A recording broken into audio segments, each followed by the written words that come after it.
جائیداد کے لالچ میں بھائی نے یتیم بہن کی شادی ایک گونگے سے اور ذہنی معذور آدمی سے کروا دی۔ سہاگ رات کو جب وہ شخص کمرے میں داخل ہوا تو سہمی ہوئی دلہن خوف سے بیڈ کے کونے میں سمٹ گئی، مگر اس شخص نے دلہن کی طرف دیکھنے کے بجائے خاموشی سے ایک بوسیدہ کاغذ نکالا اور اسے آئینے پر چپکا دیا۔ پھر اس نے مارکر سے اس کاغذ پر ایک ایسا نام لکھا جسے پڑھتے ہی دلہن کے پیروں تلے سے زمین کھسک گئی۔ میرا نام سمینہ ہے اور میرے 3 بھائی تھے۔ میں ان سب سے چھوٹی تھی۔ میرے بابا ان مردوں میں سے تھے جن کو بیٹوں سے زیادہ بیٹیاں پسند تھیں۔ جب پہلا بیٹا پیدا ہوا تو وہ خوش ہوئے کہ چلو ٹھیک ہے، اللہ نے بیٹا دیا ہے۔ گھر میں بھی خوشی ہوئی، لیکن بابا کے دل میں کہیں نہ کہیں یہ خواہش تھی کہ کاش ایک بیٹی بھی ہوتی۔ پھر جب دوسرا بیٹا پیدا ہوا تو اس بار بابا کی خوشی پہلے جیسی نہ تھی۔ وہ امی کو دیکھتے اور آہستہ سے کہتے کہ اللہ جانے مجھے بیٹی کب دے گا۔ لوگ ان کی بات سن کر ہنستے تھے اور کہتے جمال کو دیکھو، اللہ انہیں بیٹے دے رہا ہے اور انہیں بیٹی کی فکر لگی ہوئی ہے۔ وقت گزرتا گیا اور جب تیسرا بیٹا پیدا ہوا تو بابا واقعی پریشان ہو گئے۔ انہوں نے امی سے جھگڑا بھی کیا۔ وہ کہتے کہ مجھے تو بیٹی چاہیے۔ امی بیچاری کیا کہتی، وہ خاموش ہو جاتی۔ محلے کے لوگ باتیں بناتے اور کہتے جمال تو سچ میں پاگل ہو گیا ہے۔ کوئی کہتا اللہ جس کو بیٹا دے وہ شکر کرے اور یہ بیٹی کے لیے پریشان بیٹھا ہے۔ پھر چوتھی بار امی امید سے ہوئی۔ اس بار ڈاکٹر نے صاف کہہ دیا کہ یہ آخری بچہ ہوگا۔ اس کے بعد اگر بچہ پیدا کیا گیا تو امی کی حالت بہت خراب ہو سکتی ہے۔ یہ بات سن کر بابا اور زیادہ پریشان ہو گئے۔ وہ ہر وقت دعا کرتے رہتے تھے، کبھی کسی درگاہ پہ جا کر دعا مانگتے، کبھی کسی سے کہتے کہ میرے لیے دعا کرو، اور بار بار کہتے کہ یا اللہ مجھے ایک بیٹی دے دے۔ اگر میرے گھر بیٹی پیدا ہو گئی تو میں یہ کروں گا وہ کروں گا۔ گھر میں سب کو ان کی فکر ہونے لگی تھی۔ لوگ کہتے تھے کہ جمال کو بیٹی کی ایسی چاہت ہے جیسے اس کے بغیر اس کی زندگی ادھوری ہے۔ پھر وہ دن آیا جب امی کو ہسپتال لے جایا گیا۔ بابا پوری رات بے چین رہے۔ وہ کبھی دعا کرتے، کبھی اسپتال کے دروازے کے پاس چکر لگاتے۔ آخر کار اللہ نے ان کی دعا سن لی اور میرے پیدا ہونے کی خبر ملی۔ جب بابا کو بتایا گیا کہ بیٹی ہوئی ہے تو ان کی آنکھوں میں خوشی کے آنسو آ گئے۔ وہ بار بار کہتے تھے کہ میری بیٹی آ گئی، میری دعا قبول ہو گئی۔ انہوں نے میرا نام اپنی مرحومہ ماں کے نام پر رکھا۔ میرا نام سمینہ بی بی رکھا گیا۔ میرے پیدا ہونے پر بابا نے دیسی گھی کے موتی چور کے لڈو بنوائے اور سارے محلے میں بانٹے۔ لوگ حیران تھے کہ جیسے کسی کے گھر بیٹا پیدا ہوتا ہے ویسی خوشی جمال اپنی بیٹی پر منا رہا ہے۔ باتیں کرنے والوں نے بہت باتیں کی۔ کوئی کہتا کہ دیکھو بیٹی پر ایسا جشن منا رہا ہے جیسے شہزادی پیدا ہوئی ہو۔ کوئی کہتا کہ جمال واقعی عجیب آدمی ہے۔ لیکن بابا کو کسی کی بات کی پرواہ نہیں تھی۔ وہ مجھ سے بہت زیادہ محبت کرتے تھے۔ میرے بابا کوئی غریب آدمی نہیں تھے، لیکن ہمیشہ سے امیر بھی نہیں تھے۔ جب میرے بھائی چھوٹے تھے ہم لوگ 2 مرلے کے ایک چھوٹے سے کرائے میں رہتے تھے۔ کئی دن ایسے بھی ہوتے جب گھر میں کھانے کو زیادہ کچھ نہ ہوتا تھا۔ میری امی بڑی مشکل سے گھر چلاتی تھی اور بابا دن رات محنت کرتے تھے، لیکن میرے پیدا ہونے کے بعد سب کچھ بدل گیا۔ بابا کا کاروبار اچانک چل نکلا۔ کام میں ایسی برکت ہوئی کہ دیکھتے ہی دیکھتے حالات بدل گئے۔ وہ کہتے تھے کہ میرے گھر رحمت آئی ہے۔ پہلے ہم چھوٹے سے کرائے کے گھر میں رہتے تھے، پھر کچھ ہی عرصے میں ایک بڑا بنگلہ بن گیا۔ گھر کے باہر گاڑیاں کھڑی ہونے لگی۔ بابا نے دکانیں خرید لی، جگہ جگہ پلاٹ لے لیے۔ لوگوں کو بھی حیرت ہوتی کہ جمال کے حالات اتنی جلدی کیسے بدل گئے۔ بابا ہمیشہ کہتے تھے کہ جب سے میری بیٹی اس گھر میں آئی ہے تب سے اللہ کی رحمتیں برس رہی ہیں۔ وہ مجھے اپنی گود میں بٹھاتے اور پیار سے کہتے کہ میری بیٹی میری گھر کی رحمت ہے، اور پھر مسکرا کر کہتے کہ جب رحمت گھر میں آتی ہے تو رحمتیں رکتی نہیں ہیں۔ آج تک میرے گھر پر رحمتیں برس رہی ہے۔ جب ماں باپ میں سے کوئی ایک کسی ایک اولاد سے زیادہ محبت کرتے تو باقی بچوں کو فرق ضرور محسوس ہوتا ہے۔ زیادہ تر گھروں میں یہ ہوتا ہے کہ بیٹوں سے زیادہ محبت کی جاتی ہے، لیکن ہمارے گھر میں معاملہ بالکل الٹا تھا۔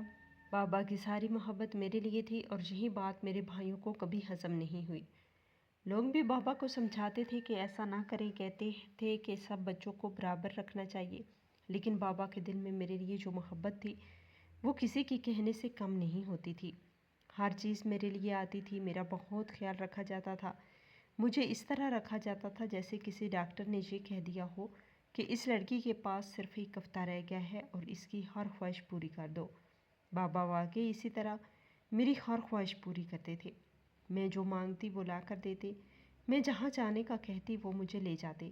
حالانکہ میں بالکل ٹھیک تھی، مجھے کوئی بیماری نہیں تھی، لیکن بابا کی محبت ایسی تھی جیسے وہ مجھے دنیا کی ہر خوشی دینا چاہتی ہوں۔ میرے بھائیوں کے دل میں تو میرے لیے پہلے سے ہی نفرت تھی۔ وہ سمجھتے تھے کہ بابا ان کے ساتھ ناانصافی کر رہے ہیں۔ وہ مجھے بہت عجیب نظروں سے دیکھتے تھے۔ میں اس وقت چھوٹی تھی، اسی لیے ان باتوں کو پوری طرح سمجھ نہیں پاتی تھی، لیکن اتنا ضرور محسوس کرتی تھی کہ وہ مجھے پسند نہیں کرتے۔ جب میں 10 سال کی تھی تو میری اماں اس دنیا سے چلی گئی۔ اس دن کے بعد گھر کا ماحول اور بھی بدل گیا۔ امی کے جانے کا دکھ بہت بڑا تھا، لیکن بابا نے کبھی مجھے یہ احساس نہیں ہونے دیا کہ میری ماں نہیں رہی۔ وہ میرا خود خیال رکھتے تھے، میری ہر ضرورت پوری کرتے تھے اور ہمیشہ میرے ساتھ نرمی سے بات کرتے تھے۔ وقت گزرتا گیا اور میں بڑی ہو گئی۔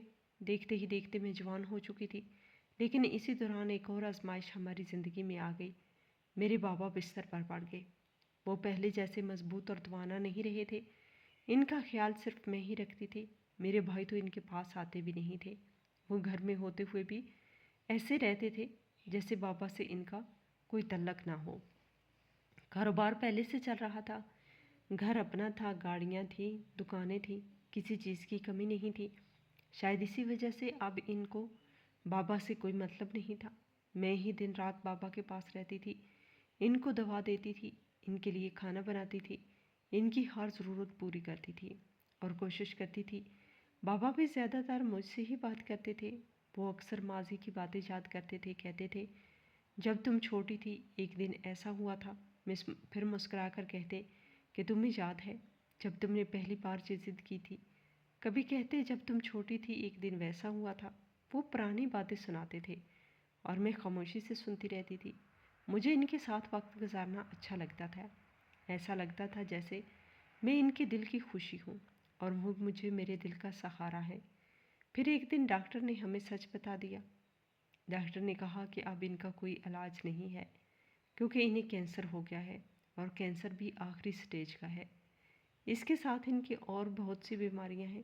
ڈاکٹر نے صاف کہا اگر ہم کینسر کا علاج شروع کریں گے تو ممکن ہے وہ علاج کے دوران ہی اس دنیا سے چلے جائے۔ اس لیے ڈاکٹر نے مشورہ دیا کہ ان کے آخری 4 یا 5 مہینے انہیں سکون سے رہنے دیں، انہیں تکلیف نہ دی جائے اور انہیں آرام سے رہنے دیا جائے۔ یہ بات سن کر میرا دل ٹوٹ گیا۔ بابا کی ایسی حالت دیکھ کر مجھے بہت برا لگتا تھا۔ کبھی کبھی میں چپ چاپ بیٹھ کے روتی تھی، لیکن ان کے سامنے خود کو مضبوط ظاہر کرتی تھی۔ میں سوچتی تھی شاید یہ امتحان بھی میری زندگی میں لکھا تھا، لیکن ایک بات کی خوشی تھی کہ مجھے اپنے بابا کی خدمت کرنے کا موقع ملا ہوا تھا اور میں دل سے چاہتی تھی کہ جب تک وہ میرے ساتھ ہیں میں ان کا ہر لمحہ آسان بنانے کی کوشش کروں۔ ایک دن بابا نے مجھے اپنے پاس بلایا۔ ان کی آواز پہلے سے زیادہ کمزور لگ رہی تھی۔ میں ان کے بستر کے قریب جا کر بیٹھ گئی۔ انہوں نے آہستہ سے میرا ہاتھ پکڑا اور کہا مجھے تم سے ایک بہت ضروری بات کرنی ہے۔ ڈاکٹر کے مطابق ان کے پاس ابھی بھی 2 مہینے تھے، لیکن ہم عام لوگ ڈاکٹر کو خدا کیوں سمجھ لیتے ہیں؟ جو ڈاکٹر کہہ دیتا ہے ہم وہی سچ مان لیتے ہیں۔ مجھے بھی یہی لگ رہا تھا کہ ابھی بابا کے پاس وقت ہے۔ میں نے ان کی طرف دیکھ کر کہا جی اب بابا بولے، آپ کیا کہنا چاہتے ہیں؟ وہ کچھ لمحے خاموش رہے۔ ان کی آنکھوں میں ایک عجیب سی فکر تھی۔ پھر انہوں نے آہستہ آہستہ بولنا شروع کیا۔ کہنے لگے دیکھو اگر میں تمہیں یہ سب پہلے بتا دیتا تو تمہاری جان کو خطرہ ہو جاتا۔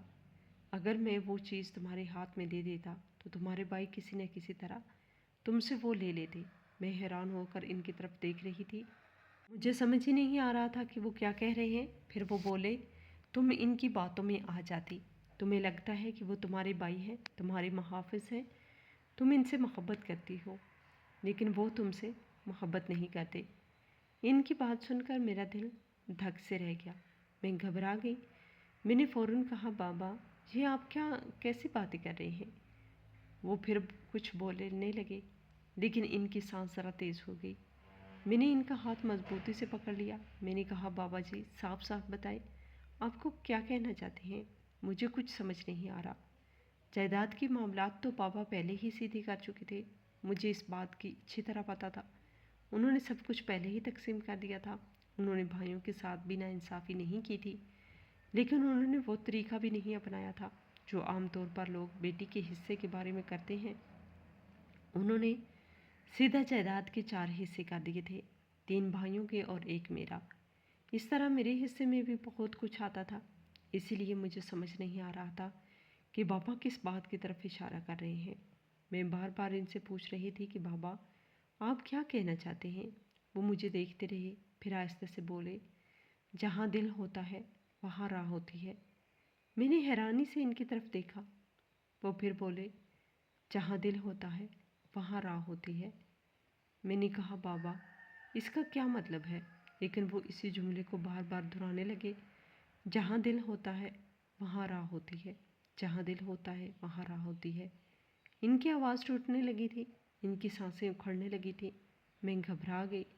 میں نے زور سے ان کا نام پکارا، بابا، لیکن ان کی حالت اور خراب ہونے لگی۔ میں پاگلوں کی طرح کمرے سے باہر بھاگی۔ میں نے بھائیوں کو آوازیں دی، سب کو بلایا، پھر ایمبولینس کو فون کیا گیا۔ کچھ ہی دیر میں ہم بابا کو لے کر ہسپتال کی طرف جا رہے تھے۔ میں سارے راستے ان کا ہاتھ پکڑے بیٹھی رہی۔ میں انہیں دیکھ رہی تھی اور دل ہی دل میں دعا کر رہی تھی کہ وہ ٹھیک ہو جائیں، لیکن راستے میں ہی بابا اس دنیا سے چلے گئے۔ ان کو پوری بات کرنے کا موقع ہی نہ ملا۔ وہ بس ایک ہی جملہ بول کر چلے گئے، جہاں دل ہوتا ہے وہاں راہ ہوتی ہے۔ میں ساکت بیٹھی رہ گئی۔ مجھے سمجھ نہیں آ رہا تھا کہ یہ سب کیسے ہو گیا۔ مجھے تو ابھی بھی یہی لگ رہا تھا کہ بابا کے پاس 2 مہینے ہیں، لیکن زندگی نے ایک لمحے میں سب کچھ بدل دیا۔ مجھے یہ بھی سمجھ نہیں آیا کہ بابا اس جملے میں کیا کہنا چاہتے تھے۔ ان کے جانے کا دکھ میرے لیے اتنا بڑا تھا۔ اس دن مجھے پہلی بار پوری طرح یہ احساس ہوا کہ میں یتیم ہو گئی ہوں، اور صرف یتیم ہی نہیں بلکہ اکیلی بھی ہو گئی ہوں۔ جب ماں اس دنیا سے گئی تھی تب ایسا محسوس نہیں ہوا تھا۔ اس وقت بابا میرے ساتھ تھے، مجھے سہارا دینے والا کوئی تھا، لیکن اب جب بابا بھی چلے گئے تو ایسا لگ رہا تھا جیسے میری زندگی میں سب کچھ ختم ہو گیا ہو۔ میرے بھائی میرے پاس آئے، انہوں نے مجھے تسلی دی۔ انہوں نے کہا کہ فکر نہیں کرو، ہم ہیں نا تمہارے ساتھ۔ میں خاموش بیٹھی ان کی باتیں سن رہی تھی، لیکن میرے ذہن میں بار بار بابا کی باتیں گونج رہی تھی، وہ تم سے محبت نہیں کرتے۔ یہ جملہ میرے دل میں چبھ رہا تھا۔ میں یہ نہیں کہتی کہ میرے بھائی مجھے سر آنکھوں پر بٹھاتے تھے، ایسا کبھی نہیں ہوا۔ میری سالگرہ بھی ہوتی تھی تو مجھے کوئی تحفہ نہیں دیا جاتا تھا، لیکن انہوں نے کبھی میرے ساتھ تلخی سے بات بھی نہیں کی تھی۔ انہوں نے کبھی مجھ سے بدتمیزی نہیں کی تھی، اور بڑے بھائی تو مجھے ڈانٹتے بھی نہیں تھے۔ میں تو اسی کو ان کی محبت سمجھتی تھی۔ مجھے تو یہ بھی نہیں پتا تھا کہ بھائی بہنوں کے ساتھ کس طرح لاڈ کرتے ہیں۔ 3 بھائیوں کی اکلوتی ایک چھوٹی بہن ہوتی ہے، اور وہ اس سے کیسے پیار کرتے ہیں۔ میرے لیے تو یہی کافی تھا کہ وہ مجھ سے سختی سے بات نہیں کرتے تھے۔ میں یہی سمجھتی رہی کہ یہی ان کی محبت ہے، لیکن بابا کی باتوں کے بعد میرا دل بے چین ہو گیا تھا۔ میں حیران تھی، میں پریشان تھی۔ میں سوچ رہی تھی کہ آخر بابا کیا کہنا چاہتے تھے، وہ کس چیز کی بات کر رہے تھے، اور وہ بار بار یہ کیوں کہہ رہے تھے کہ جہاں دل ہوتا ہے وہاں راہ ہوتی ہے۔ مجھے کچھ سمجھ نہیں آ رہا تھا، لیکن میں یہ ضرور محسوس ہو رہا تھا کہ اس جملے کے پیچھے کوئی راز ہے، اور شاید ایک دن مجھے یہ پتہ چلنے والا تھا کہ بابا آخر کیا کہنا چاہتے تھے۔ میرے بڑے بھائی کا نکاح پہلے ہی ہو چکا تھا، لیکن رخصتی باقی تھی۔ جب بابا اس دنیا سے گئے تو کچھ ہی دن بعد وہ اپنی بیوی کو گھر لے آیا۔ اس دن گھر میں ایک عجیب سا ماحول تھا۔ میں ابھی تک بابا کے جانے کے غم سے باہر نہیں آئی تھی۔ گھر کے ہر کونے میں مجھے ان کی یاد آتی تھی۔ ان کا کمرہ دیکھ کر میرا دل بھر آتا تھا۔ پہلی بھابھی جب اس گھر میں آئی تو میں نے دل میں سے سوچا کہ شاید اب گھر میں کوئی عورت آ جائے تو ماحول کچھ بہتر ہو جائے گا۔ شاید وہ مجھے اپنی چھوٹی بہن کی طرح سمجھے گی، شاید میرے دل کا بوجھ کچھ ہلکا ہو جائے گا، لیکن ایسا کچھ نہیں ہوا۔ صرف 1 ہفتہ گزرا تھا کہ ایک دن اس نے مجھ سے ایسا جھگڑا کیا کہ میں ساری زندگی نہیں بھول سکتی۔ بات بہت معمولی سی تھی۔ میں کچن میں کھڑی تھی اور اس نے کسی چھوٹی سی بات پر مجھے ڈانٹنا شروع کر دیا۔ میں خاموشی سے اس کی باتیں سنتی رہی، کیونکہ میں جھگڑا نہیں کرنا چاہتی تھی، لیکن وہ رکنے کا نام ہی نہیں لے رہی تھی۔ پھر اچانک اس نے ایسی بات کہہ دی جس نے میرے قدموں تلے زمین کھینچ لی۔ اس نے غصے سے میری طرف دیکھ کر کہا کہ تم نے تو کوئی یار پھنسا کے رکھا ہوا ہوگا۔ یہ سن کر میرا دل جیسے رک گیا۔ یہ سیدھا میرے کردار پر الزام تھا۔ میں چند لمحے اس کی طرف دیکھتی رہ گئی۔ مجھے یقین ہی نہیں آ رہا تھا کہ وہ میرے بارے میں ایسا کہہ سکتی ہے۔ میری آنکھوں میں آنسو آ گئے لیکن میں کچھ بول نہ سکی۔ اسی وقت میرا بڑا بھائی بھی وہیں کھڑا تھا۔ میں نے امید بھری نظروں سے اس کی طرف دیکھا کہ شاید وہ مجھے بچا لے، شاید وہ کہے گا کہ تم میری بہن کے بارے میں ایسی بات نہیں کر سکتی، لیکن وہ خاموش کھڑا رہا۔ اس نے بھی ایک لفظ بھی نہیں کہا تھا۔ اس لمحے میرا دل میں جیسے کچھ ٹوٹ گیا، اور اسی لمحے مجھے بابا کی باتیں یاد آ گئی۔ وہ تم سے محبت نہیں کرتے۔ مجھے ایسا لگا جیسے بابا اسی طرف اشارہ کر کے اس دنیا سے گئے تھے۔ اس دن کے بعد گھر میں عجیب سی سرگوشیاں محسوس ہونے لگی۔ مجھے محسوس ہونے لگا کہ میرے بارے میں ہی کچھ باتیں ہو رہی ہیں۔ ایک دن میں اپنے کمرے کے دروازے کے پاس کھڑی تھی جب مجھے بھائیوں کی آوازیں سنائی دی۔ میں چپ چاپ وہیں رک گئی۔ وہ میری شادی کے بارے میں بات کر رہے تھے، لیکن وہ اس بات پر غور نہیں کر رہے تھے کہ میرا رشتہ کس کے ساتھ کرنا ہے۔ وہ یہ نہیں سوچ رہے تھے کہ لڑکا کیسا ہونا چاہیے۔ وہ یہ نہیں سوچ رہے تھے کہ مجھے خوشی ملے گی یا نہیں۔ وہ صرف ایک بات کی فکر کر رہے تھے۔ ان میں سے ایک نے کہا کہ اگر اس کی شادی کر دی تو اس کے حصے کی ساری جائیداد اس کے شوہر کے پاس چلی جائے گی۔ دوسرے نے کہا ہاں، اس کے حصے میں بھی تو بہت کچھ آتا ہے۔ اگر وہ سب کسی غیر کے پاس چلا گیا تو پھر کیا فائدہ ہوا؟ پھر کسی نے کہا اپنوں میں بھی تو کوئی نہیں ہے۔ پھر خاموشی چھا گئی۔ میں دروازے کے پیچھے کھڑی یہ سب سن رہی تھی اور میرا دل دھڑک رہا تھا۔ مجھے اس بات سے کوئی مسئلہ نہیں تھا کہ میری شادی کی بات ہو رہی ہے۔ میں خود بھی شادی کرنا چاہتی تھی، کیونکہ مجھے اب اچھی طرح سمجھ آ گیا تھا کہ اس گھر میں میری کوئی عزت نہیں ہوگی۔ اگر میری شادی ہو گئی اور مجھے کوئی اچھا انسان مل گیا تو کم از کم میں اپنے گھر والی تو بن جاؤں گی۔ بابا بھی یہی چاہتے تھے کہ میں اپنے گھر کی ہو جاؤں، لیکن بابا کی بیماری نے انہیں یہ موقع ہی نہیں دیا کہ وہ میری شادی کا فیصلہ اپنی زندگی میں کر پاتے۔ مجھے یاد ہے کہ وہ ایک دو دفعہ میرا رشتہ دیکھنے بھی گئے تھے، لیکن بابا کا انداز ہی الگ تھا۔ وہ ہنستے ہوئے کہتے تھے میں اپنے بیٹے کو کیوں کسی کو دکھاؤں؟ ہماری بیٹی تو ویسے ہی خوبصورت ہے، اسے تو کوئی انکار ہی کر ہی نہیں سکتا۔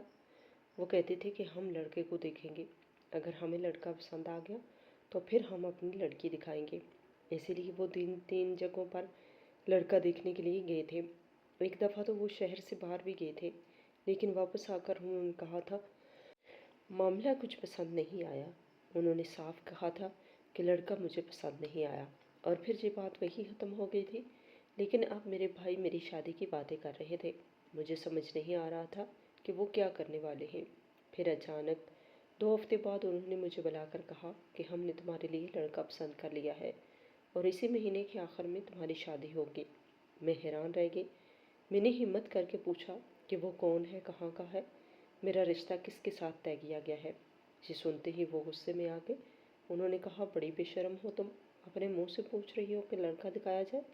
میں نے گھبرا کر کہا ایسی بات نہیں ہے، لیکن اتنا تو مجھے پتہ ہونا چاہیے، یہ میرا حق ہے۔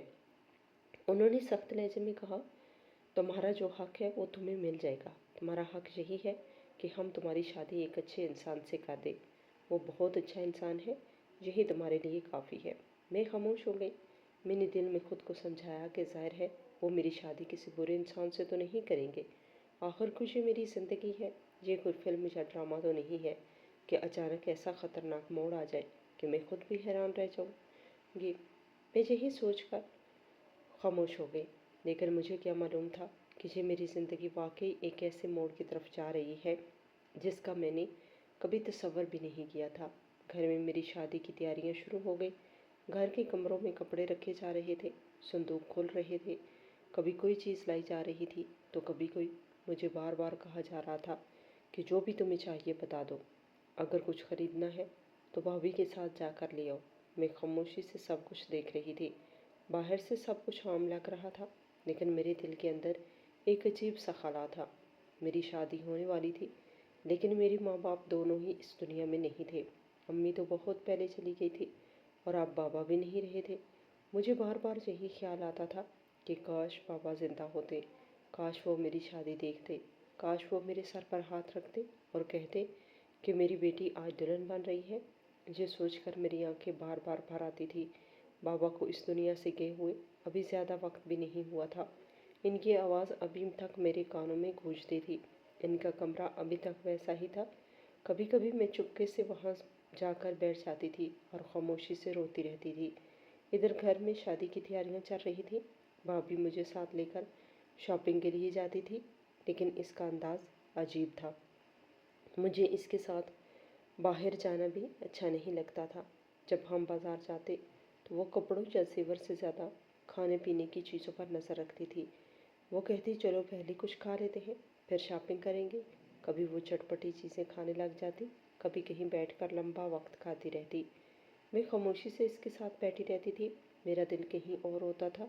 میں سوچتی رہتی تھی کہ میری زندگی کہاں جا رہی ہے۔ جب ہم کپڑے دیکھنے جاتے تو وہ بار بار سستی چیزیں نکالتی تھی۔ دکاندار کو کہتی کہ کچھ سستا دکھاؤ۔ وہ کپڑے میرے سامنے رکھتی اور کہتی یہی ٹھیک ہے، مجھے اچھا لگے یا نہ لگے، اسے فرق نہیں پڑتا تھا۔ میں کبھی کبھی آئینے میں خود کو دیکھتی اور سوچتی کہ چند دن بعد میری شادی ہو جائے گی، میں اس گھر سے چلی جاؤں گی جہاں میں نے اپنی پوری زندگی گزاری ہے۔ لیکن اس سوچ کے ساتھ ایک عجیب سی اداسی بھی تھی۔ مجھے نہیں معلوم تھا کہ میری شادی کس سے ہو رہی ہے، وہ کیسا انسان ہے، کہاں رہتا ہے، اس کی زندگی کیسی ہے۔ مجھے صرف اتنا بتایا گیا تھا کہ وہ بہت اچھا انسان ہے اور یہی میرے لیے کافی ہے۔ میں اپنے دل کو یہی سمجھا رہی تھی کہ شاید واقعی سب ٹھیک ہوگا، شاید میری زندگی میں بھی خوشی آ جائے گی۔ لیکن گھر کا ماحول ایسا تھا کہ مجھے ہر وقت تنہائی محسوس ہوتی تھی۔ بھابھی کا دھیان صرف کھانے پینے کی چیزوں پہ رہتا تھا۔ وہ راستے میں بھی کچھ نہ کچھ کھاتی رہتی تھی، کبھی سموسے، کبھی چاٹ، کبھی اور کوئی چیز۔ مجھے کبھی کبھی حیرت ہوتی تھی کہ اسے میری شادی کی تیاری سے زیادہ کھانے کی فکر کیوں ہے۔ میں بس خاموشی سے اس کے ساتھ چلتی رہتی تھی۔ گھر واپس آتی تو اپنے کمرے میں جا کر بیٹھ جاتی، کبھی اپنے کپڑوں کو دیکھتی، کبھی بابا کی یاد میں کھو جاتی۔ وقت تیزی سے گزر رہا تھا، یہاں تک کہ ایک دن مجھے بتایا گیا کہ اب شادی میں صرف 4 دن رہ گئے ہیں۔ ایسا لگتا تھا کہ سب کچھ ٹھیک چل رہا ہے۔ گھر میں شادی کی تیاریاں ہو رہی تھی، بھائی ادھر ادھر جا رہے تھے، کبھی کوئی چیز لا رہے تھے، کبھی کوئی انتظام کر رہے تھے۔ باہر سے دیکھنے والا یہی سمجھتا تھا کہ ایک بہن کی شادی ہونے والی ہے اور بھائی اپنی ذمہ داری پوری کر رہے ہیں۔ میں بھی خود کو یہی سمجھانے کی کوشش کر رہی تھی کہ اب بابا نہیں رہے تو بھائی ہی میری شادی کریں گے، یہی زندگی کا طریقہ ہے۔ لیکن شادی میں صرف 4 دن باقی تھے جب اچانک ایک ایسی بات سامنے آئی جس نے میرے پیروں تلے زمین نکال دی۔ مجھے پتہ چلا کہ جس آدمی سے میری شادی کروائی جا رہی ہے وہ نہ صرف غریب ہے بلکہ ذہنی مریض بھی ہے۔ اس کا اس دنیا میں کوئی نہیں ہے اور وہ پورے کا پورا پاگل ہے۔ یہ سن کر میری سانس روکنے لگی۔ مجھے پہلے ایک تصویر دکھائی گئی تھی۔ تصویر میں وہ ایک خوبصورت جوان لڑکا لگ رہا تھا، لمبا چوڑا مضبوط جسم والا، صاف چہرہ اور آنکھیں بڑی۔ کوئی بھی اس کی تصویر دیکھ کر یہ نہیں کہہ سکتا تھا کہ وہ پاگل ہے۔ اس کا نام بھی شہزاد بتایا جا رہا تھا۔ وہ بالکل میری ہی عمر کا تھا، لیکن حقیقت یہ تھی کہ وہ ایک پاگل انسان تھا۔ اسے یہ بھی نہیں پتہ تھا کہ شادی کا مطلب کیا ہوتا ہے۔ جب مجھے یہ حقیقت معلوم ہوئی تو میرے ذہن میں فوراً سب کچھ صاف ہو گیا۔ مجھے سمجھ آ گئی کہ میرے بھائی ایسا کیوں کر رہے ہیں۔ وہ چاہتے تھے میری شادی بھی ہو جائے اور جائیداد بھی محفوظ رہے۔ اگر میری شادی کسی عام آدمی سے ہوتی تو وہ میرے حصے کی جائیداد پر حق جتاتا، لیکن ایک ایسے انسان سے شادی کر کے جو دنیا کی سمجھ ہی نہیں رکھتا، وہ سب کچھ اپنے قابو میں کر سکتے تھے۔ یہ میرے اوپر بہت بڑا ظلم تھا۔ میں اندر سے کانپنے لگی۔ میں نے سوچا ایسا کیسے ہو سکتا ہے۔ میں نے ہمت کر کے بھابھی سے بات کی، کیونکہ بھائیوں سے بات کرتی تو وہ فوراً کہہ دیتے کہ تم بے شرم ہو، لڑکی ہو کر ایسی باتیں کر رہی ہو۔ میں نے بھابھی سے کہا کہ مجھے سچ بتاؤ، کیا وہ واقعی پاگل ہے؟ بھابھی نے پہلے تو ہنس کر بات ٹالنے کی کوشش کی، پھر کہنے لگی لوگ تو ویسے ہی باتیں بناتے ہیں۔ اس نے کہا وہ کوئی پاگل شاگل نہیں ہے، بس اس پر کسی اسیب کا سایہ ہے۔ وہ کہنے لگی شادی ہو جائے گی تو سب ٹھیک ہو جائے گا، جو سایہ اس پر ہے وہ اتر جائے گا۔ پھر اس نے مجھے سمجھاتے ہوئے کہا پریشان نہ ہو، شادی کے بعد سب ٹھیک ہو جاتا ہے۔ میں خاموش کھڑی اس کی باتیں سنتی رہی، لیکن میرے دل کو تسلی نہیں ہو رہی تھی۔ مجھے لگ رہا تھا کہ میرے ساتھ دھوکہ ہو رہا ہے، لیکن میری بات سننے والا کوئی نہیں تھا۔ دن گزر گئے اور شادی کا دن آ گیا، میرا نکاح ہو گیا۔ نکاح کے وقت بھی میرا دل عجیب طرح سے دھڑک رہا تھا۔ مجھے ایسا لگ رہا تھا جیسے میں کسی اندھیرے راستے کی طرف جا رہی ہوں، لیکن اب کچھ نہیں ہو سکتا تھا۔ نکاح کے بعد مجھے اس کے گھر بھیج دیا گیا۔ اس کا گھر بھی بہت چھوٹا سا تھا۔ جب میں وہاں پہنچی تو مجھے ایک کمرے میں بٹھا دیا گیا۔ کمرہ سادہ سا تھا، دیواروں پر کچھ نہیں تھا، ایک چارپائی رکھی ہوئی تھی اور ایک پرانا سا صندوق۔ میں وہیں بیٹھی اس کا انتظار کر رہی تھی۔ میرا دل بری طرح دھڑک رہا تھا، میں ڈری ہوئی تھی۔ مجھے سمجھ نہیں آ رہا تھا کہ ایک پاگل انسان کے ساتھ میری زندگی کیسے گزرے گی۔ میں سوچ رہی تھی جب وہ میرے کمرے میں آئے گا تو وہ میرے ساتھ کیا کرے گا؟ کیا وہ مجھے مارے گا؟ کیا وہ مجھے نقصان پہنچائے گا؟ اتنی خوبصورت ہونے کے باوجود، پڑھی لکھی ہونے کے باوجود میری شادی ایک پاگل انسان سے ہو رہی تھی۔ یہ سوچ کر میری آنکھوں سے آنسو بہنے لگے۔ مجھے اپنے بابا یاد آ گئے۔ میں سوچنے لگی کہ اگر بابا زندہ ہوتے تو کیا وہ اپنی بیٹی کے ساتھ ایسا ہونے دیتے؟ مجھے یقین نہیں تھا کہ بابا کی روح اس وقت ضرور تڑپ رہی ہوگی۔ انہوں نے صحیح کہا تھا، میرے بھائی میرے ساتھ یہی کرنے والے تھے، لیکن اب کچھ نہیں ہو سکتا تھا۔ میں چارپائی کے کنارے بیٹھی رو رہی تھی۔ کمرے میں عجیب سی خاموشی تھی۔ اچانک دروازے کے باہر کچھ آہٹ ہوئی۔ میرا دل زور زور سے دھڑکنے لگا۔ دروازہ آہستہ سے کھلا، وہ اندر آیا۔ میں نے ڈر کر اس کی طرف دیکھا۔ ایسا لگ رہا تھا جیسے اس نے اپنی شیروانی الٹی پہن رکھی ہو۔ کپڑوں کا انداز بگڑا ہوا تھا۔ جو ہار اس کے گلے میں ڈالے گئے تھے وہ اس نے خود ہی نوچ نوچ کر توڑ دیے تھے۔ کچھ پھول زمین پر گرے ہوئے تھے۔ اس کے بال بھی بری طرح بکھرے ہوئے تھے۔ چہرے سے وہ خوبصورت ہی لگ رہا تھا، لیکن اس کا حلیہ دیکھ کر واقعی لگ رہا تھا کہ وہ پاگل ہے۔ وہ اندر آیا اور دروازہ بند کر دیا۔ دروازہ بند ہونے کی آواز سن کر میرے دل کی دھڑکن اور تیز ہو گئی۔ میں خوف سے اسے دیکھ رہی تھی۔ میرے ذہن میں ایک ہی خیال آ رہا تھا، اگر اس نے اچانک میرے سر پر کوئی چیز اٹھا کر دے ماری تو میں کیا کر سکوں گی؟ میں تو اکیلی ہوں، میرے پاس نہ کوئی مدد ہے، نہ کوئی سہارا۔ میں اندر ہی اندر کانپ رہی تھی۔ میرے دل سے صرف ایک ہی سوال نکل رہا تھا، اب میں کیا کروں؟ وہ آہستہ آہستہ میری طرف بڑھا۔ اس کی قدموں کی آہٹ سن کر میرا دل زور زور سے دھڑکنے لگا۔ مجھے لگا کہ اب میری خیر نہیں۔ میں چارپائی کے کنارے بیٹھی کانپ رہی تھی اور میری نظریں دروازے اور اس کے درمیان بھٹک رہی تھیں۔ وہ میرے بالکل قریب آ گیا۔ میرا دل ایسے دھڑک رہا تھا جیسے سینے سے باہر آ جائے گا، لیکن اچانک وہ رک گیا، ایک قدم پیچھے ہٹ گیا۔ اس نے کمروں میں چاروں طرف نظر دوڑائی جیسے کسی چیز کو ڈھونڈ رہا ہو۔ پھر اس کی نظر شیشے پر پڑی جو دیوار کے ساتھ لگا ہوا تھا۔ وہ شیشے کے پاس گیا اور اپنی جیب سے ایک پرانا سا کاغذ نکالا۔ کاغذ تھوڑا مڑا ہوا تھا، جیسے کافی عرصے سے اس کے پاس رکھا ہوا ہو۔ اس نے وہ کاغذ شیشے پر چپکا دیا، لیکن اس نے کاغذ اس طرح چپکایا کہ اس کی پچھلی سائڈ میری طرف تھی، یعنی کاغذ کا خالی حصہ میری طرف تھا۔ پھر اس نے جیب سے پین نکالا۔ میرا دل ابھی تک خوف سے دھڑک رہا تھا۔ وہ شیشے کے سامنے کھڑا ہو کر اس کاغذ پر کچھ لکھنے لگا۔ کمرے میں مکمل خاموشی تھی، صرف پین کے چلنے کی ہلکی سی آواز سنائی دے رہی تھی۔ میں حیران ہو کر اسے دیکھ رہی تھی۔ کچھ لمحوں بعد اس نے لکھنا بند کیا اور تھوڑا سا پیچھے ہٹ گیا تاکہ میں اس کاغذ پر لکھے ہوئے الفاظ دیکھ سکوں۔ میری نظر اس کاغذ پر گئی اور اگلے ہی لمحے میری روح کانپ گئی۔ مجھے ایسا لگا جیسے میرے پیروں کے نیچے سے زمین کھسک گئی ہو۔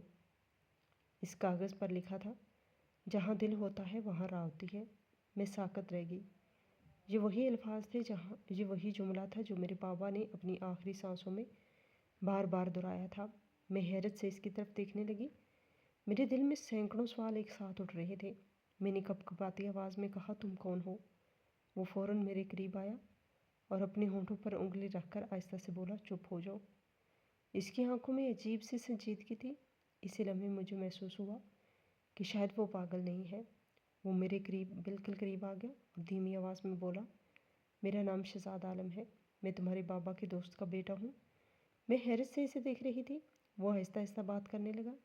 اس نے کہا، تمہارے بابا نے میرے رشتے کے لیے مجھے دیکھنے آئے تھے۔ انہوں نے مجھے ساری بات بتائی تھی۔ انہوں نے کہا تھا کہ میں نے اپنے بیٹوں کو تمہارے خلاف منصوبہ بناتے ہوئے سنا ہے۔ انہوں نے کہا ہے کہ وہ لوگ سوچ رہے ہیں کہ جب بابا اس دنیا سے چلے جائیں گے تو وہ تمہیں گھر سے نکال دیں گے یا پھر تمہاری شادی کسی پاگل سے کروا دیں گے۔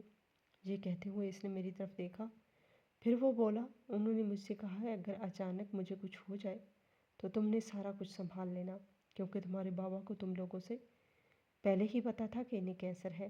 تم لوگوں کو تو بعد میں پتہ چلا تھا۔ وہ تمہارے لیے بہت فکر مند تھے۔ انہوں نے مجھے سب کچھ بتایا تھا۔ پھر اس نے گہری سانس لی اور بولا، میں یہ سوچتا رہا کہ تمہارے بابا کے پاس ابھی وقت ہے، لیکن وہ وقت سے پہلے اس دنیا سے چلے گئے، اسی لیے مجھے آنے میں تھوڑی دیر ہو گئی۔ پھر اس نے میری طرف دیکھ کر ہلکی سی مسکراہٹ کے ساتھ کہا، لیکن پھر بھی میں نے سب کچھ سنبھال لیا۔ یہ لوگ تمہاری شادی صرف کسی پاگل سے ہی کروا سکتے تھے، اسی لیے میں نے اپنا رشتہ ان کے پاس بھجوایا اور انہوں نے فوراً ہاں کر دی۔ میرا منصوبہ کامیاب ہو گیا اور میرے ساتھ تمہارا نکاح ہو گیا۔ پھر اس نے شیشے پہ لگے کاغذ کی طرف اشارہ کیا اور بولا، یہ کاغذ کوئی عام کاغذ نہیں ہے۔ تمہارے بابا نے جو جائیداد ان لوگوں کو دی ہے، اس سے کہیں زیادہ جائیداد ہمارے شہر میں ہے۔ وہ ان کا آبائی شہر تھا جہاں وہ بچپن میں رہتے تھے۔ وہ سب کچھ تمہارے اور میرے نام ہے، اس نے آہستہ سے کہا، اور صبح ہم یہاں سے نکل جائیں گے بغیر کسی کو بتائے۔ اگر تمہاری کوئی ضروری چیز ہے تو ابھی میں تمہارے ساتھ پیکنگ کروا دیتا ہوں۔ میں یہ سب سن کر حیرت سے اسے دیکھ رہی تھی۔ میری سمجھ میں نہیں آ رہا تھا کہ یہ سب حقیقت ہے یا خواب۔ وہ اچانک بولا، تم اتنی حیران کیوں ہو؟ کیا تمہارے بابا نے تمہیں کچھ نہیں بتایا تھا؟ وہ تو کہہ رہے تھے کہ تمہیں سب کچھ بتا دیں گے اور تم مجھے دیکھتے ہی پہچان جاؤ گی۔ میں نے آہستہ سے کہا، نہیں، انہیں بتانے کا موقع نہیں ملا تھا۔ انہوں نے صرف یہی جملہ کہا تھا، یہی جملہ جو آپ نے شیشے پر لکھا ہے۔ وہ مسکرایا اور بولا، ہاں، انہوں نے مجھے کہا تھا کہ اگر میری بیٹی تمہیں نہ پہچانے تو اسے یہ جملہ بولنا، وہ سب کچھ سمجھ جائے گی۔ پھر اس نے سکون کی سانس لی اور کہا، چلو شکر ہے تمہیں اتنا تو بتا کر گئے تھے، ورنہ تم میری بات کا یقین نہ کرتی۔ میں نے کچھ دیر خاموش رہنے کے بعد اس سے ایک سوال کیا۔ میں نے کہا، ایک بات بتائیں شہزاد، جب بابا نے آپ کو سب کچھ آپ کو دے دیا تھا اور ساری جائیداد آپ کے نام کر ہی دی تھی، تو پھر آپ یہاں کیوں آئے؟ آپ یہ بھی تو سوچ سکتے تھے کہ باپ تو چلا گیا، بیٹی جہاں مرضی جائے، ساری جائیداد تو آپ کے ہاتھ آ گئی تھی۔ وہ میری طرف دیکھ کر مسکرایا، پھر آہستہ سے بولا، میں ایسا کیوں سوچتا؟ انہوں نے مجھے تمہاری تصویر دکھائی تھی، تم مجھے اچھی لگی تھی اور میں نے اسی لمحے سے تمہیں اپنی ہمسفر مان لیا تھا۔ ہم خاندانی لوگ ہیں، ہم کسی کے ساتھ دھوکہ نہیں کرتے اور ہمارے پاس اپنا بہت کچھ ہے، ہمیں کسی کی جائیداد سے کوئی مطلب نہیں ہے۔ پھر اس نے نرمی سے کہا، یہ سب میرے نام اس لیے کیا گیا تھا کیونکہ اگر تمہارے نام کرتے تو تمہارے بھائیوں کو پتہ چل جاتا، لیکن حقیقت میں سب کچھ تمہارا ہے۔ یہ سن کر میری آنکھوں سے آنسو بہنے لگے۔ وہ آہستہ سے بولا، مجھے پتہ ہے تمہارے بھائی بہت بڑے ظالم ہیں، انہوں نے تمہارے ساتھ بہت برا کیا ہے، لیکن انہیں بتانے کی ضرورت ہی نہیں ہے کہ تم جیت چکی ہو اور وہ کب کے ہار چکے ہیں۔ کمرے میں خاموشی چھا گئی اور میں کھڑی اپنے آنسوؤں کے ساتھ پہلی بار محسوس کر رہی تھی کہ شاید میری زندگی ختم نہیں ہوئی، شاید میرے بابا مجھے اکیلا چھوڑ کر نہیں گئے تھے۔ میرا دل ابھی بھی دھڑک رہا تھا۔ میں اپنے بیگ کو مضبوطی سے پکڑے بیٹھی تھی۔ اس بیگ میں وہ سب کچھ تھا جو میرے پاس اس گھر سے چلے جانے کے لیے تھا، وہ سب کچھ جو میرے بابا نے مجھے دیا تھا۔ میرے پاس ان کے پیارے پیارے تحفے تھے جو انہوں نے میرے لیے جمع کیے تھے۔ ان تحفوں میں چھوٹے چھوٹے نوٹ، تصویریں، یادگار چیزیں اور وہ تعلیمی سرٹیفکیٹ تھے جو میں نے اپنی محنت سے حاصل کیے تھے۔ ہر سرٹیفکیٹ میرے دل کے قریب تھا کیونکہ یہ میرے خوابوں کی نشانی تھی اور یہ میرے بابا کی محبت کا ثبوت بھی تھا۔ میں نے سب کچھ ایک بیگ میں رکھ لیا، ہر چیز کو احتیاط سے بیگ میں ڈالا اور سوچا کہ یہ سب میرے ساتھ میرے نئے گھر جائیں گے۔ صبح کا وقت تھا اور شہزاد ابھی سو رہا تھا۔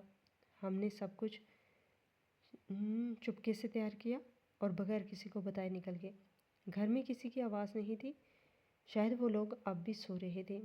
وہ یہی سوچ رہے ہوں گے کہ شاید یہ پاگل لڑکا لڑکی کو لے کر کہیں نکل گیا ہوگا، لیکن حقیقت یہ تھی کہ وہ پاگل نہیں تھا، شہزاد ایک سنجیدہ انسان تھا جس نے میری حفاظت اور میرے حق میں سب کچھ یقینی بنایا، اور وہ مجھے اپنے شہر لے کے جا رہا تھا تاکہ میری زندگی کا ایک نیا آغاز ہو۔ میں اس دوران بس چپ چاپ بیگ پکڑے رہ گئی۔ دل میں سکون اور خوف دونوں کے احساسات ایک ساتھ چل رہے تھے۔ میں سوچ رہی تھی شاید بابا کی روح بھی مجھے اس لمحے دیکھ کر سکون محسوس کرتی ہوگی۔ انہوں نے اپنے بیٹے کے دوست کے بیٹے کی شکل میں مجھے وہ سب کچھ دیا جو میری زندگی کے لیے ضروری تھا۔ 4-5 گھنٹے کا طویل سفر اور خاموشی گزرا۔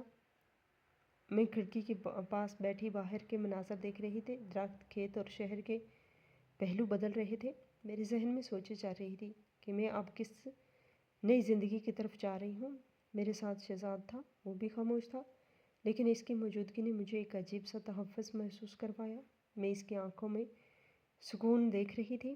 ہر دفعہ جب وہ میری طرف دیکھتا مجھے لگتا کہ سب کچھ ٹھیک ہو جائے گا۔ آخر کار ہم اپنی منزل پر پہنچے۔ یہ ملتان تھا۔ شہر میں داخل ہوتے ہی مجھے بڑی حویلی اور محل نما گھر دکھائی دیا، جہاں نوکر چاکر موجود تھے۔ ہر طرف صاف ستھرا ماحول تھا۔ دروازے کے سامنے 2 گاڑیاں کھڑی تھیں۔ یہ سب کچھ دیکھ کر میری سانسیں رک گئی۔ یہ وہ حویلی تھی جسے بابا نے میرے لیے سوچ کر چھوڑی تھی۔ گھر کے اندر جانے کے بعد میں نے اپنی آس پاس نظر دوڑائی۔ ہر کمرہ وسیع اور صاف ستھرا تھا۔ دیواریں بڑی بڑی اور رنگین تھیں۔ فرش پر قالین بچھے ہوئے تھے۔ ہر کمرے میں روشنی کی بہترین انتظام تھا۔ میں نے دل میں سوچا کہ یہ سب کچھ واقعی بابا نے میرے لیے چھوڑا تھا۔ میرے ذہن میں بس ایک ہی سوچ تھی کہ بابا نے واقعی مجھ سے اپنی محبت ثابت کر دی تھی۔ انہوں نے مجھے یہ سب کچھ دیا تھا تاکہ میں اپنے آپ کو محفوظ اور خوش محسوس کر سکوں۔ مجھے لگ رہا تھا کہ میری ہر خواہش، ہر ضرورت اور ہر خواب کے لیے بابا نے یہ سب کچھ سوچا تھا۔ شہزاد نے مجھے بتایا کہ وہ سب کچھ جو میں دیکھ رہی ہوں میرے لیے ہے۔ یہ صرف بنگلہ یا گاڑیاں نہیں تھی، بلکہ یہ سب کچھ میری زندگی کی حفاظت اور میرے حق کے لیے تھا۔ میں نے ایک لمحے کے لیے خود کو اس ماحول میں کھو دیا۔ میں نے سوچا کہ میری زندگی میں شاید پہلی بار واقعی سب کچھ میرے حق میں تھا۔ میری نظر شہزاد کی طرف گئی۔ وہ میرے قریب کھڑا تھا۔ اس کے چہرے پر ہلکی مسکراہٹ تھی۔ میں نے محسوس کیا کہ وہ واقعی میرے لیے وہ انسان تھا جس کی میں تلاش کر رہی تھی۔ وہ مجھے سمجھتا تھا، مجھے جانتا تھا اور میری حفاظت کے لیے ہر قدم پر تھا۔ یہ سوچ کر میرا دل خوشی سے بھر گیا۔ شہزاد نے مجھے بتایا کہ میرے بابا نے اپنی زندگی میں یہ سب کچھ سوچا تھا۔ انہوں نے مجھے وہ سب کچھ دیا جو میری زندگی کے لیے ضروری تھا۔ وہ بنگلہ، گاڑیاں، بینک میں پیسے اور دیگر سہولتیں میری حفاظت کے لیے تھی، اور اس سب کے باوجود انہوں نے میرے لیے ایک ایسا شوہر منتخب کیا جو مخلص اور سمجھدار تھا۔ میں رونے لگی۔ میری آنکھوں سے آنسو جاری ہو گئے۔ یہ خوشی کے آنسو تھے۔ مجھے پتا تھا کہ اب میں واقعی محفوظ ہوں۔ میں نے سوچا میری زندگی میں سب کچھ ٹھیک ہو گیا ہے۔ بابا کی محبت، شہزاد کی مخلصی اور میری جائیداد کا تحفظ، یہ سب میرے پاس ہے۔ شہزاد نے مجھے ہر چیز دکھائی، بینک کی تفصیلات، بنگلے کے کمرے، گاڑیاں اور ہر چھوٹی بڑی چیز جو مجھے میرے بابا نے میرے لیے چھوڑی تھی۔ میں ہر لمحے کو دل میں محفوظ کر رہی تھی۔ ہر چیز مجھے بابا کی محبت اور فہم کی یاد دلا رہی تھی۔ اب میں سمجھ گئی تھی کہ بابا نے صرف جائیداد نہیں چھوڑی تھی، انہوں نے میری حفاظت، میری خوشی اور میری زندگی کے لیے سب کچھ چھوڑا تھا۔ انہوں نے مجھے وہ سب کچھ دیا جو ایک بیٹی کے حق میں ہونا چاہیے، اور اس کے ساتھ شہزاد جو میرے لیے ایک بہترین ہمسفر تھا، میرا ساتھ دے رہا تھا۔ ہماری شادی دوبارہ رچی۔ اس بار سب کچھ خوشی اور سکون سے ہوا۔ شہزاد نے مجھے اچھے سے دلہن بنایا۔ میں نے بھی اپنی دلہن کی حیثیت سے ہر رسم کو پورا کیا۔ گھر میں خوشیاں اور ہنسی کی آوازیں گونج رہی تھی۔ ہر طرف روشنی اور رنگین ماحول تھا۔ میں محسوس کر رہی تھی کہ میری زندگی کا نیا باب شروع ہو گیا ہے۔ اب میں اکیلی نہیں تھی، میرے پاس شوہر تھا، ایک چھوٹی فیملی تھی، اور وہ سب کچھ تھا جو میں چاہتی تھی۔ میرے دل میں سکون تھا۔ میری زندگی اب ایک محفوظ اور خوشگوار راستے پر تھی۔ میں شہزاد کی طرف دیکھ رہی تھی۔ وہ میرے قریب آ کر بولا کہ یہ سب کچھ تمہارے لیے ہے۔ تم نے اپنی محنت اور بابا کی محبت کی بدولت یہ سب کچھ پایا ہے۔ اس کے بعد وہ مجھے بنگلے کے ہر کمرے اور سہولت دکھانے لگا۔ میں نے ہر چیز کو اپنی آنکھوں میں نقش کر لیا۔ میں سوچ رہی تھی کہ بابا نے واقعی مجھے اپنی محبت اور فکر سے بھر دیا ہے۔ انہوں نے میرے لیے سب کچھ چھوڑ دیا، اور سب سے بڑی یہ بات تھی کہ انہوں نے میرے لیے ایک ایسا انسان بھی چھوڑا جو میرے لیے بہترین تھا۔ میں نے دل میں محسوس کیا کہ میں واقعی خوش قسمت ہوں۔ میں نے اپنے دل میں کہا کہ اب مجھے کچھ نہیں چاہیے۔ میرے پاس سب کچھ تھا، ایک محفوظ گھر، پیسے، جائیداد اور سب سے اہم شہزاد جو میرا ہم سفر تھا۔ میری زندگی کے ہر لمحے میں مجھے یہ احساس تھا کہ اب میں واقعی خوش ہوں۔ میں سوچ رہی تھی کہ زندگی کے اتنے بڑے امتحانات کے بعد مجھے واقعی سب کچھ مل گیا ہے۔ میں نے اپنے دل میں بابا کا شکر ادا کیا۔ ان کی محبت، ان کی فکر اور ان کا ہر فیصلہ میرے لیے باعث سکون تھا۔